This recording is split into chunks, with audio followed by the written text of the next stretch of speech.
అందరికీ జై శ్రీరామ్. నేను మీ చెన్నూరి ఆనంద్. మనం మన సంతానం కొరకు ఎంతో కష్టపడుతూ ఉంటాం.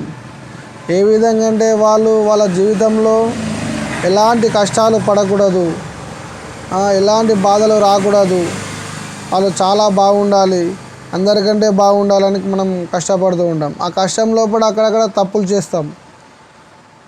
తప్పులు మనకు తెలియకుండానే జరిగిపోతాయి.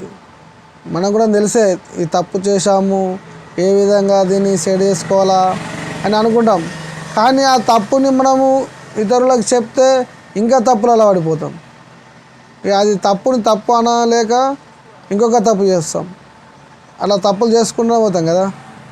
మరి మన తల్లిదండ్రులు, మన తాత ముత్తలు ఇలాంటి కొన్ని తప్పులు, మిస్టేకులు చేసి ఉంటారు.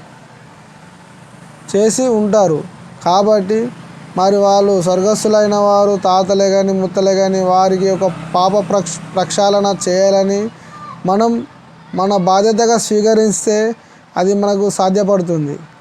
మరి పాప ప్రక్షాళన ఏ విధంగా జరుగుతుంది అంటే మనం ధర్మంగా నడవడం, ధర్మంగా మాట్లాడడం, ధర్మంగా జీవించడం. ఈ విధంగా చేస్తే వారికి పాప ప్రక్షాళన జరుగుతుంది. మరి ధర్మం ఏ విధంగా చేయాలి, మరి ధర్మం అంటే ఏంటిది అనే సందేహం మనకు ఉంటుంది. ధర్మము అనేది ఆశలు లేకుండా చేసేదే ధర్మం.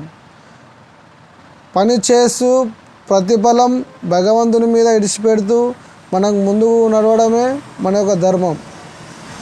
ఆ విధంగా మనం చేస్తే చాలా బాగుంటుంది. మన దేవుళ్ళకు, పెద్దలకు వాళ్ళకు మోక్షగతిని కలిగించాలని కోరుకుంటున్నాను. జై శ్రీరామ్.